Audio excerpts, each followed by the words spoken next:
Hello students, welcome to my channel. তো আজকে ভিডিওতে আমরা করব ক্লাস 7 এর বাংলা চ্যাপ্টার 7 পড়ার হিসাব সম্পূর্ণ প্রশ্ন উত্তর। তো আমরা দেখো 3 নম্বর থেকে আরম্ভ করছি। তার আগে তোমরা কি কবি পরিচিত শিখবে। কবির পরিচিত, এই যে পড়ার হিসাব কবিতাটি কে লিখেছেন? কবি সুকুমার রায়। এই সুকুমার রায়ের পরিচিতিটা তোমরা শিখবে, তোমাদের বইয়ের মধ্যে দেওয়া আছে। যদি এক্সামে আসে এটার মধ্যে 3 মার্ক, 2 মার্ক বা 4 মার্ক থাকতে পারে। তারপর দেখো আমরা 3 নম্বর থেকে আরম্ভ করছি। নিচের শব্দগুলোর অর্থ, শব্দ সম্ভার অথবা অভিধান খুঁজে বের করো। তো পুঁথি থেকে কি হবে দেখো, শব্দ অর্থ লিখবো আমরা। হাতে লেখা প্রাচীন বই। দেখো শব্দ সম্ভার মানে কি, তোমাদের বইয়ের একদম শেষে দেওয়া আছে এগুলো শব্দ সম্ভার। এখানে আমরা দেখি অনেক শব্দ দেওয়া আছে আর তার অর্থ দেওয়া আছে। তো বলেছে এখান থেকে আমরা কি করবো, এই শব্দগুলোর অর্থ বের করব। তারপর দেখো হদ্দ সীমা, এই যে এখানে সবগুলো দেওয়া আছে। তারপর দেখো 4 নম্বর কি বলেছে, বলো ও লেখো। সবাই কোথায় ফিরেছে? ছুটি কাটিয়ে সবাই স্কুলে ফিরেছে। এরকম তোমরা স্ক্রিনশট নিয়ে নাও এগুলো। তারপর গো স্ক্রিনশট নিয়ে নাও। তারপর দেখো নেক্সট কি বলেছে, 5 নম্বর সপ্রসঙ্গ ব্যাখ্যা করো। তোমাদেরকে আমি কি প্রত্যেক ভিডিওতে বলে আসি যে সপ্রসঙ্গ তোমরা কি করবে, শিখবে। আর সপ্রসঙ্গ একটু লম্বা দেখে তোমরা এরকম বলবে না যে এটা শিখবো না, কারণ সপ্রসঙ্গ যদি এক্সামে আসে এটার মধ্যে 5 মার্ক দেওয়া থাকবে কিন্তু। তো তোমরা যদি এক্সামে না লেখো তোমাদের 5 মার্ক মাইনাস হয়ে যাবে। তো দেখো ক নম্বর কি বলেছে, পড়ার পরে কার কি রকম মনটি ছিল, এবার সময় এলো এখন তারই হিসেব কানা দেবার। তো তোমরা এই পার্টটা স্ক্রিনশট নিয়ে নাও। আরেকটু রয়ে গেছে এটার, এই যে এতটুকু পর্যন্ত ক নম্বর ছিল। তারপর দেখো আরেকটা দেওয়া আছে ক। কেউ পড়েছে পড়ার প্রতি, কেউ পড়েছে গল্প, কেউ পড়েছেন হদ্দ মতন, কেউ পড়েছেন অল্প। এই যে তার আনসার তোমরা স্ক্রিনশট নাও। এটারও আরেকটু রয়ে গেছে। তারপর দেখো নেক্সট, এই যে এতটুকু এটার আনসার, খ নম্বরের আনসার। তারপর দেখো 6 নম্বর কি বলেছে, শূন্যস্থান পূর্ণ করো।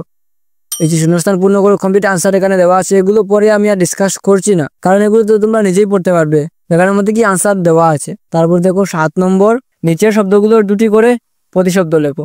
তো ছুটির প্রতিশব্দ কি হবে, অবসর, অবকাশ, বই, গ্রন্থ, পুস্তক। তারপর গাছ কি হবে, তরু, বৃক্ষ। অল্প কি হবে, কম, স্বল্প, বাড়ি, গৃহ, বাসস্থান। মানে বাড়িকে আর কি বলে আমরা জানি। তারপর দেখো পাকা শব্দের বিভিন্ন রূপে প্রয়োগ করে বাক্য রচনা করো। এই যে পাকা, দেখো পাকা মাথা, পাকা কথা, পাকা রাঁধুনি, পাকা দেখা, পাকা রং, পাকা দানে মই। সব কথার কিন্তু আলাদা আলাদা অর্থ। দেখো পাকা মাথা অর্থ কি, ওনার খুব অভিজ্ঞ, ওনার একদম পাকা মাথা। তো এই কাজটি অত্যন্ত পাকা মাথার কাজ।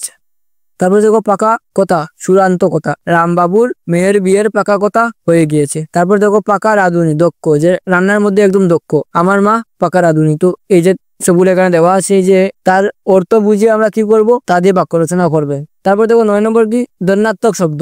এটা কি, দন্যাত্মক শব্দ দেওয়া আছে। তারপর দেখো কিছু প্রবাদ বাক্যের অর্থ জেনে নাও। যেমন অরণ্যের রোদন, এই কথার অর্থ কি, ব্যর্থ আবেদন।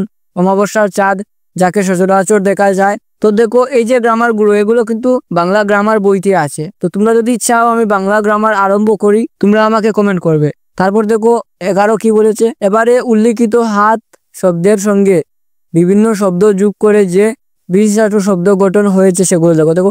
হাত এড়ানো, তো টাকা সুদ করার সময় সে হাত এড়ানোর ব্যাপার করছে। তারপর দেখো হাত করা, হাত গুটানো। তারপর হাত টান, হাত পাতা, হাত বদল, হাত যশ। এই যে এগুলো এখানে তোমরা করা আছে, তোমরা স্ক্রিনশট নিয়ে নাও। তারপর দেখো নেক্সট কি বলেছে। তো স্টুডেন্টস, কোয়েকশন 11 সাথে সাথে আমাদের এই ভিডিও এখানেই কমপ্লিট হলো। নেক্সট ভিডিওতে আমরা নেক্সট চ্যাপ্টার করব। প্রত্যেক ভিডিওতে আমি বলি যে চ্যানেলটি সাবস্ক্রাইব করে দেবে, কিন্তু তোমরা কেউ চ্যানেলটা সাবস্ক্রাইব করো না। আমার চ্যানেলে গিয়ে তোমরা দেখতে পারো অনেক ভিডিও হয়ে গেছে কিন্তু সাবস্ক্রাইবার অনেক কম। তো তোমরা কি করবে, চ্যানেলটি সাবস্ক্রাইব করবে। তোমাদের একটি সাবস্ক্রাইব আমাদের ভিডিও বানাতে অনেক মোটিভেট করে। তো যদি তোমাদের ভিডিওটি ভালো লাগে ভিডিওটিতে লাইক করে দেবে আর চ্যানেলটি সাবস্ক্রাইব করে দেবে। Thanks for watching.